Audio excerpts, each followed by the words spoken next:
30 दिसंबर पुत्रदा एकादशी व्रत में ये एक गुप्त चीज जरूर ही खा लेना। छप्पर फाड़ कर होगी धन वर्षा। जी हाँ भक्तों, ये पुत्रदा एकादशी पूरे के पूरे 51 वर्षों के बाद दुर्लभ संयोग में पड़ने जा रही है। तो ऐसे में इस एकादशी का महत्व भी बहुत अधिक बढ़ जाता है। और भक्तों, 30 दिसंबर पुत्रदा एकादशी के दिन भले ही कुछ कर सके या ना कर सके, लेकिन व्रत में ये एक गुप्त चीज जरूर खा लेना। भगवान श्री हरि विष्णु और माता लक्ष्मी की कृपा से आपके घर में इतना पैसा आएगा कि संभाल नहीं पाओगे। साथ ही भक्तों, हम आपको ये भी बताएंगे कि चाहे कुछ भी हो जाए, लेकिन 30 दिसंबर पुत्रदा एकादशी पर ऐसा खाना घर में भूल कर भी मत बनाना, और ना ही उसे खाना पूरा घर परिवार बर्बाद हो जाता। साथ ही भक्तों, इस वीडियो में जानेंगे 30 दिसंबर पुत्रदा एकादशी पर ऐसा क्या खाना चाहिए जिससे कि आपके जीवन में भगवान विष्णु और माता लक्ष्मी की कृपा प्राप्त हो। भक्तों, इस वीडियो में हम आपको यह भी बताएंगे कि साल की अंतिम एकादशी पर भूलकर भी यह 5 काम कभी मत करना, नहीं तो कंगाल होते देर नहीं लगेगी। भक्तों, इस पुत्रदा एकादशी पर आपको ये 5 काम कभी नहीं करने चाहिए। जो भी व्यक्ति पुत्रदा एकादशी के दिन इन 5 कामों को करता है, उसकी जिंदगी बर्बाद हो जाती है, उसके घर में कंगाली छा जाती है। और जिस घर में भी ये 5 कार्य होते हैं, माता लक्ष्मी ऐसे घर से हमेशा के लिए चली जाती है। भक्तों, साथ में हम आपको यह भी बताएंगे कि 30 दिसंबर पुत्रदा एकादशी के दिन अगर आप इन चीजों का दान कर देते हो तो आपके घर में कभी धन की कमी नहीं होगी। हमेशा रुपया पैसा आपके घर में आएगा। तो इसीलिए आप वीडियो को पूरा ही देखें, आधा अधूरा ना देखें। कई लोग होते हैं जो वीडियो को काट काट कर देखते हैं, बीच बीच से देखते हैं, और फिर ऐसे व्यक्ति को जीवन में कभी सफलता हासिल भी नहीं हो सकती। इसीलिए वीडियो को आधा अधूरा छोड़कर ना जाए। भक्तों, चाहे कुछ भी हो जाए, लेकिन इस पुत्रदा एकादशी के दिन ये एक छोटी सी चीज जरूर खा लेना। आपको धनवान बनने से विधाता भी नहीं रोक पाएगा भक्तों, क्योंकि 51 वर्षों के बाद यह पुत्रदा एकादशी ऐसे शुभ समय में पड़ने जा रही है। और एकादशी हिंदू धर्म के लोगों के लिए सबसे श्रेष्ठ मानी जाती है। वर्ष में कुल 24 एकादशियां पड़ती हैं। प्रत्येक महीने में 2 एकादशी पड़ती है और सभी एकादशी का अपना अलग ही महत्व होता है। लेकिन भक्तों, इस बार यह साल की अंतिम एकादशी है और इसी महीने में ये तीसरी एकादशी है। तो भक्तों, जब भी किसी महीने में 3 एकादशियां एक साथ पड़ती है तो इसका महत्व कई गुना अधिक बढ़ जाता है। और भक्तों, इस दिन किया गया कोई भी उपाय कभी भी निष्फल नहीं जाता, बेकार नहीं जाता, मतलब हमेशा लाभ ही लाभ प्रदान करवाता है। चलिए भक्तों, अब हम आपको इस पुत्रदा एकादशी की थोड़ी सी जानकारी दे देते हैं। भक्तों, इस बार 2025 में पुत्रदा एकादशी को लेकर लोगों के मन में कंफ्यूजन बना हुआ है कि ये व्रत किस दिन रखा जाएगा, 30 या 31 दिसंबर पूजा पाठ कैसे किया जाएगा, शुभ मुहूर्त क्या रहेगा, इस दिन क्या खाना है और क्या नहीं खाना है। इस वीडियो में हम आपका सारा कंफ्यूजन दूर कर देंगे। बस आपको संपूर्ण जानकारी के लिए इस वीडियो को पूरा देखना होगा। और भी बहुत सारे लोगों के प्रश्न आ रहे हैं कि एकादशी के दिन चावल खा सकते हैं या नहीं खा सकते हैं, पहली बार ये व्रत कर सकते हैं या नहीं। इन सभी प्रश्नों के उत्तर आज हम इस वीडियो में जानेंगे और ये भी बताएंगे कि वो कौन सी चीज है जो हमें पुत्रदा एकादशी के दिन जरूर ही खा लेनी चाहिए। अगर आप ये चीज खा लेते हो तो आपको करोड़पति बनने से विधाता भी रोक नहीं पाएंगे। भक्तों, मास की पुत्रदा एकादशी है और इस एकादशी की रात तुलसी में एक चीज जरूर बांध देना चाहिए। अगर आप एकादशी के दिन तुलसी में ये एक चीज बांध देते हो तो माता लक्ष्मी जी की कृपा से आपके जीवन में धन आने के सभी रास्ते खुलते चले जाएंगे। तो भक्तों, पुत्रदा एकादशी पौष माह के शुक्ल पक्ष की एकादशी तिथि होती है। भक्तों, हिंदू धर्म में एकादशी के व्रत का विशेष महत्व है, क्योंकि इस दिन भगवान श्री हरि विष्णु और माता लक्ष्मी बहुत अधिक प्रसन्न रहते हैं। भक्तों, चलिए सबसे पहले हम आपको बता देते हैं कि पुत्रदा एकादशी की सही डेट टाइम क्या है। फिर हम आपको बारी बारी से सभी जानकारी बताते हुए चलेंगे और ये भी बताएंगे कि वो कौन सी चीज है जो हमें पुत्रदा एकादशी के दिन जरूर ही खा लेनी चाहिए। और भक्तों, साथ में हम आपको बताएंगे कि इस दिन एक चीज भूलकर भी नहीं खानी चाहिए। अगर आप ये चीज भूलकर भी खा लेते हो तो आपके घर में परेशानियां उत्पन्न हो सकती हैं। तो ऐसा अनर्थ काम भूलकर भी मत करना, और अनर्थ होने से पहले वीडियो को आप पूरा जरूर देख लेना। तो चलिए भक्तों, जानते हैं इस बार पुत्रदा एकादशी की सही डेट टाइम के बारे में। भक्तों, चलिए जान लेते हैं कि 2025 में पुत्रदा एकादशी की सही डेट टाइम क्या है।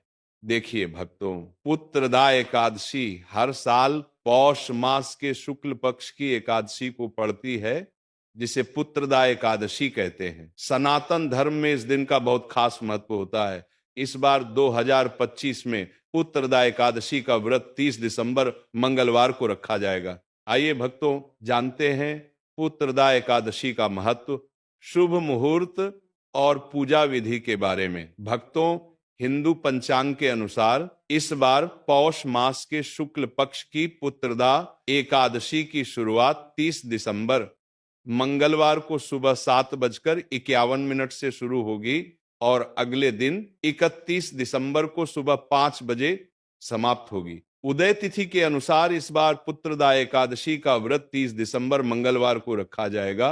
भक्तों, एकादशी व्रत के पारण की बात करें तो एकादशी के व्रत में पारण का विशेष महत्व होता है। इसीलिए व्रत का पारण 31 दिसंबर को दोपहर 1:26 से दोपहर 3:31 के बीच पुत्रदा एकादशी व्रत का पारण करना शुभ रहेगा। चलिए भक्तों, अब आपको बताते हैं कि पुत्रदा एकादशी पर किन चीजों का भोग भगवान विष्णु को लगाना चाहिए और किन चीजों को व्रत में जरूर खाना चाहिए जिससे भगवान विष्णु अत्यंत प्रसन्न होते हैं। नंबर 1, पंचामृत। प्रिय भक्तों, पंचामृत भगवान विष्णु को अर्पण किया जाने वाला एक अत्यंत पवित्र भोग है।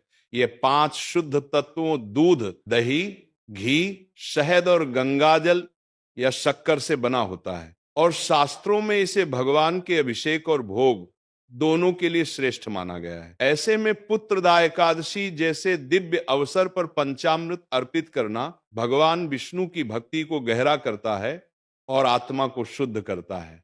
साथ ही यह भोग न केवल स्वादिष्ट होता है बल्कि आध्यात्मिक ऊर्जा से भरपूर होता है।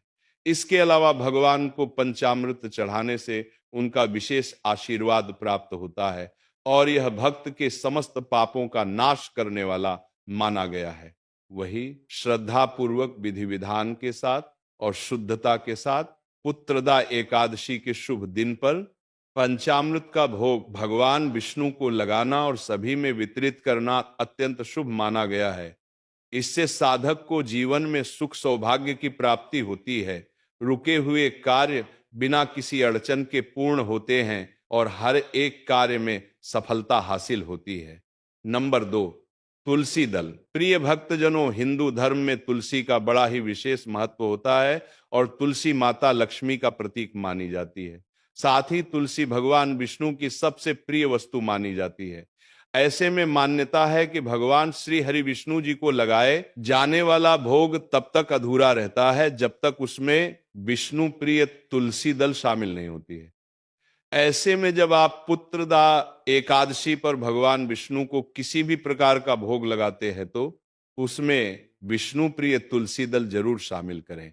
ऐसा करने से आपको पूजा पाठ व्रत करने का पूर्ण फल प्राप्त होगा और जीवन के सभी दुख पाप कष्ट दूर हो जाएंगे।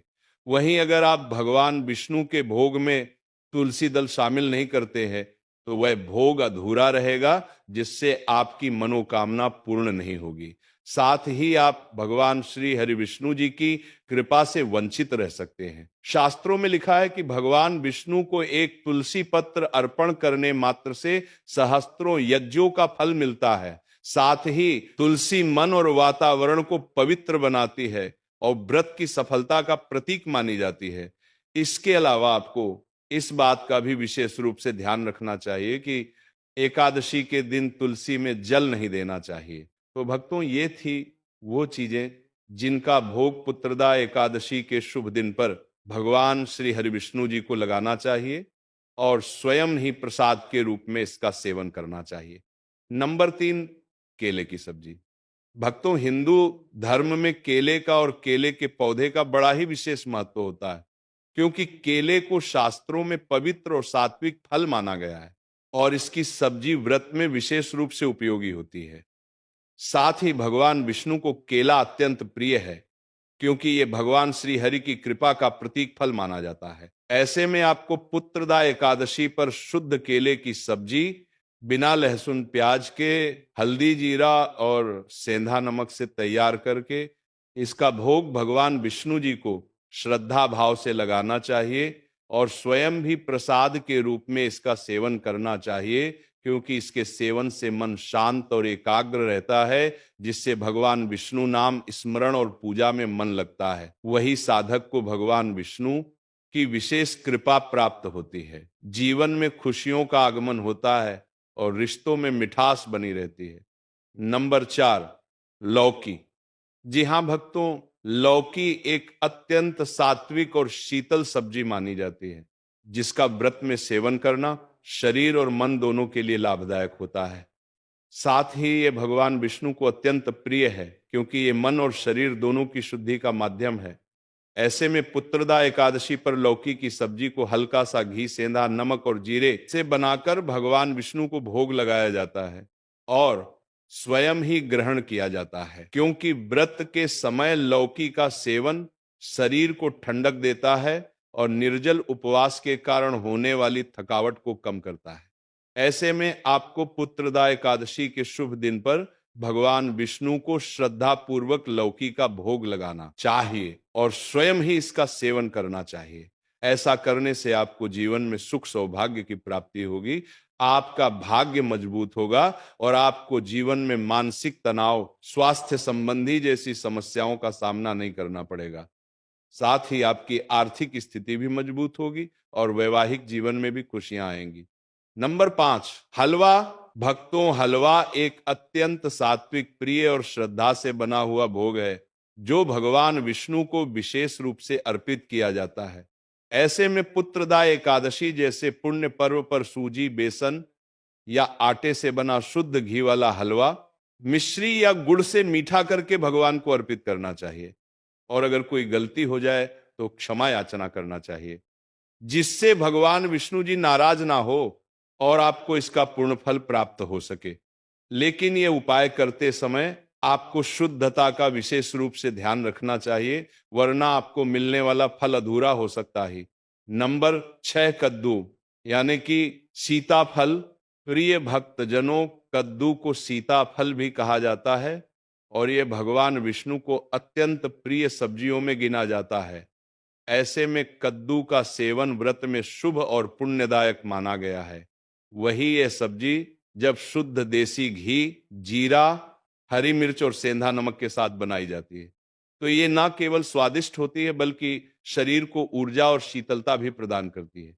इसके अलावा धार्मिक मान्यता है कि कद्दू का सेवन करने से मन में स्थिरता आती है, जो एकादशी व्रत में अत्यंत आवश्यक है। ऐसे में पुत्रदाद एकादशी के शुभ पावन पवित्र दिन पर यदि कद्दू का भोग भगवान विष्णु को लगाकर इसका सेवन किया जाए तो यह व्रत के पुण्य को और भी बढ़ा देता है, जिससे साधक को पूजा पाठ व्रत करने का पूर्ण फल प्राप्त होता है और मनोकामना भी शीघ्र ही पूर्ण होती है और रुके हुए कार्य भी भगवान विष्णु की कृपा से बिना किसी अड़चन के पूर्ण होते हैं।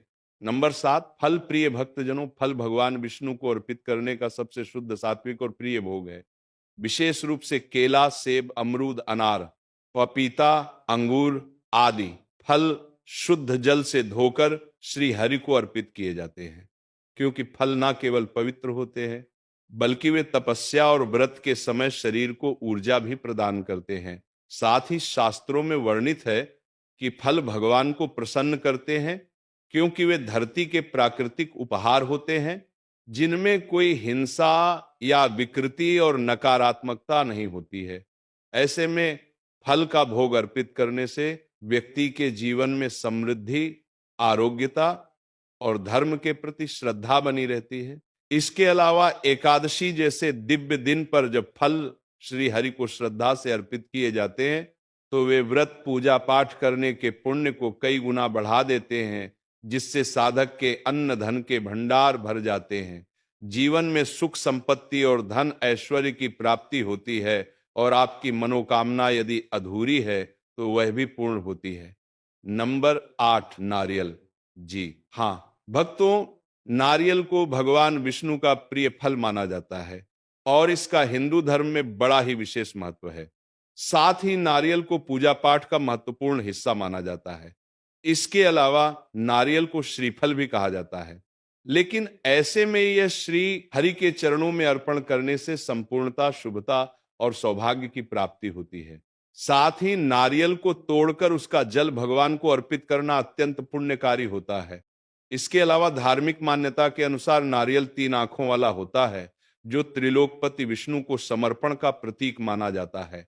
ऐसे में अजा एकादशी के दिन जब नारियल को भोग स्वरूप चढ़ाया जाता है तो इससे व्रत की पूर्णता और भक्त की शुद्ध निष्ठा प्रकट होती है। साथ ही इससे आपको भगवान श्री हरि विष्णु और माता लक्ष्मी की विशेष कृपा प्राप्त होती है, क्योंकि नारियल माता लक्ष्मी को भी समर्पित होता है। ऐसा करने से आपके घर में माता लक्ष्मी का स्थायी रूप से वास होता है और आर्थिक स्थिति मजबूत होती है। चलिए अब जानते हैं कि पुत्रदा एकादशी के पवित्र दिन पर किन चीजों का सेवन गलती से भी नहीं करना चाहिए, जिससे भगवान विष्णु रुष्ट हो सकते हैं और आपको जीवन में कठिन समस्याओं का सामना करना पड़ सकता है। एक, लहसुन प्याज। भक्तों, लहसुन और प्याज दोनों ही पूर्ण रूप से तामसिक माने जाते हैं और सनातन धर्म के अनुसार व्रत, पूजा या पवित्र कार्यों में इनका प्रयोग वर्जित होता है, क्योंकि यह मन को चंचल और कामुक प्रवृत्तियों की ओर प्रेरित करते हैं। वहीं पुत्रदा एकादशी का व्रत आत्म संयम, शुद्धता और ईश्वर के स्मरण का प्रतीक है।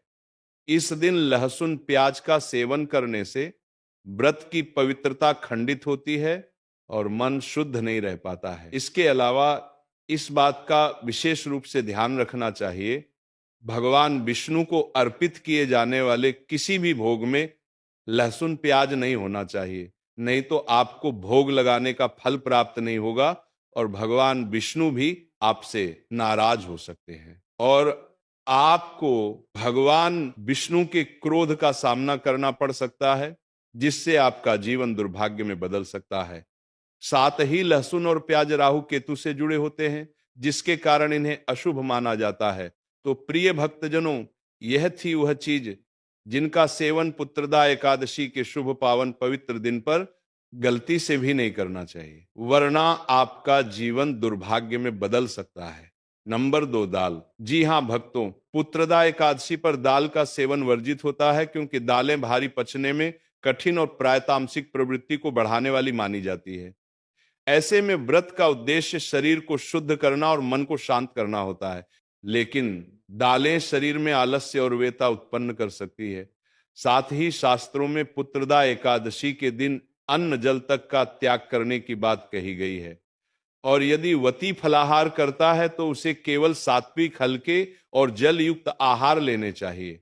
इसके अलावा दाल का सेवन न केवल व्रत का उल्लंघन है, बल्कि ये पुण्य को भी कम कर सकता है, जिससे आपकी मनोकामना अधूरी रह सकती है और आपका भाग्य कमजोर हो सकता है।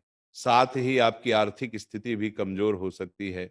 वही आपके रिश्तों में भी कड़वाहट उत्पन्न हो सकती है, जिससे आपके रिश्ते बिगड़ सकते हैं। नंबर 3, करेला। प्रिय भक्तों, करेला स्वाद में अत्यंत कड़वा होता है और यह तामसिक प्रकृति की श्रेणी में आता है। ऐसे में शास्त्रों में कहा गया है कि पुत्रदा एकादशी व्रत के दिन केवल सात्विक, मधुर और पचने में सरल आहार का ही सेवन करना चाहिए। इसके अलावा करेला न केवल पित्त को बढ़ाता है, बल्कि इसका कटु स्वाद पूजा और ध्यान में विघ्न डाल सकता है। वहीं भगवान विष्णु को मीठे, सरल और प्रेम से परिपूर्ण भोग प्रिय है, न कि कटु और कठोर वस्तुएं। ऐसे में आपको गलती से भी पुत्रदा एकादशी के शुभ पावन पर्व पर करेले जैसी तामसिक वस्तु का सेवन नहीं करना चाहिए, वरना आपको पूजा पाठ व्रत करने का फल प्राप्त नहीं होगा, बल्कि आपको जीवन में शुभ परिणाम की जगह अशुभ परिणाम देखने को मिलेंगे और आप पाप के भागी बनेंगे। इसलिए इस बात का ध्यान रखें। नंबर 4, बैंगन प्रिय भक्तजनों, शास्त्रों में बैंगन को अपवित्र सब्जी माना गया है। विशेष रूप से व्रत और हिंदू धर्म में आने वाले शुभ पावन पर्व के अवसरों पर वही पौराणिक मान्यताओं के अनुसार बैंगन में ऐसे गुण होते हैं जो शरीर में तामसिक प्रवृत्ति को बढ़ाते हैं और पूजा में बाधा उत्पन्न कर सकते हैं। हलावा बैंगन ग्रह दोष से भी संबंधित माना गया है, विशेषकर राहु और शनि से। ऐसे में पुत्रदा एकादशी जैसे पवित्र दिन पर जब शरीर और मन को पूर्णतः सात्विक बनाए रखना आवश्यक होता है, तब बैंगन का सेवन वर्जित होता है।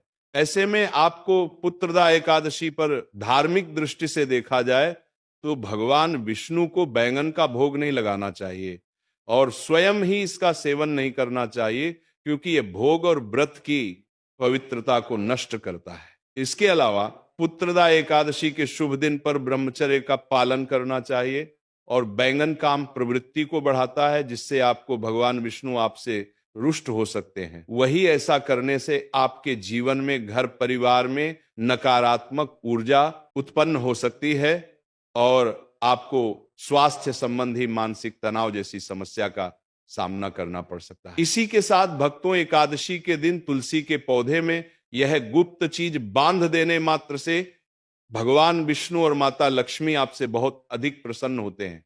तो भक्तों, इस एकादशी पर आप सभी को एक पीला कपड़ा लेना है और इस पीले कपड़े में मात्र 1 या 2 का सिक्का डालकर और इस पीले कपड़े को पोटली के रूप में आपको तुलसी जी के पौधे में कलावे के धागे की सहायता से बांध देना है।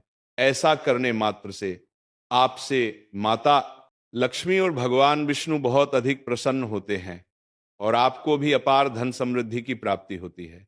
तो भक्तों, इसी के साथ यह कथा समाप्त होती है। बोलो राधे।